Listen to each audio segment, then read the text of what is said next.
ከዛ ተማረች ከ12ኛ ክፍል ጥሩ ውጤት አመጣ ወደ ዩኒቨርሲቲ ወደ ሀሮማያ ዩኒቨርሲቲ ተላከች ሀሮማያ ዩኒቨርሲቲ ትንሽ ከኛ ከጎጃም ተነስቶ ሀሮማያ ዩኒቨርሲቲ ለመድረስ ትንሽ ራቅ ስለሚል ሐዋሳ እንድትማር አረጉ ዘመዶቿ ሐዋሳ ዘመድ እህትም ስላለቻት ርቀቱም ስለሚያስቸግር ሐዋሳ ሄደችና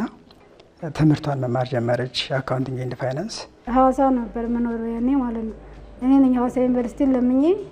የማታ እንድትማር ቅዳሜና እሁድ ማለት ነው ቅዳሜና እሁድ እንድትማር አድርጌ በ2013 የአካውንቲንግ ተማሪ ነበረች ሐዋሳ ዩኒቨርሲቲ ማለት ነው ዩኒቨርሲቲ ቢሆን የሄደችው ደምቢዶሎ አልነበረም ከመጋባታቸው በፊት ሐዋሳ ዩኒቨርሲቲ ተማሪ ነበረች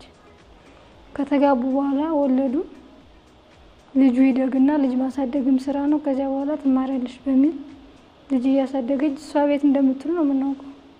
እሱም ባንክ ነው የሚሰራው ያው በጧት ወጥቶ ማታ ነው የሚገባው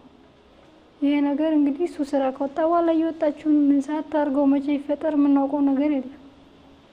እኛም እንደ ህዝብ ሰማነው 2012 ነው የተፈተንኩ 2013 ገባውኝ 2013 ገባው 2013 እና 14 ነው የቆየውኝ ፍሬሽማንን ኮርስ ተወሰርኩ በኋላ አካውንቲንግ የተመዘገቡኝ አካውንቲንግ ነው በአካውንቲንግ ኤንድ ፋይናንስ ነው የተመዘገቡኝ